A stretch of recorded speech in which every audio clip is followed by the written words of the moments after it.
Julio Saturnino Castillo, en el paraje El Malacara, de campos sembrados y montes cerca de Añatuya, su pago natal.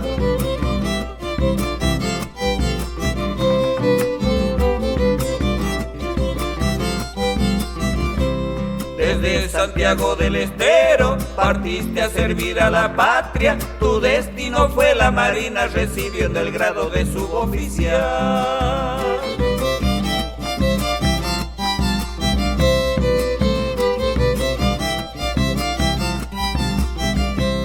Ofreciéndote voluntario para luchar contra el imperio, impusiste tu voz de mando y al frente de guerra pudiste llegar.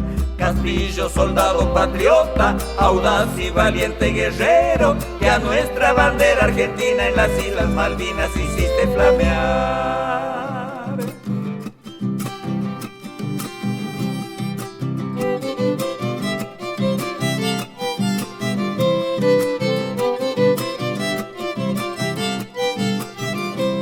Las palabras de nuestro héroe, su jefe contaba orgulloso: de las islas no me retiro, por lo que vinimos a hacer que luchar.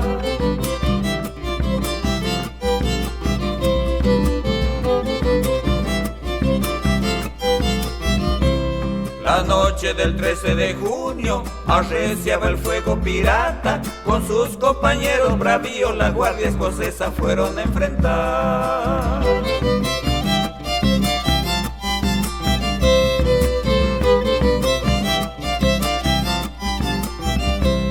Al ver compatriotas caídos, salió el santiagueño furioso. Batiendo a varios enemigos, recibió en el pecho aquel tiro mortal.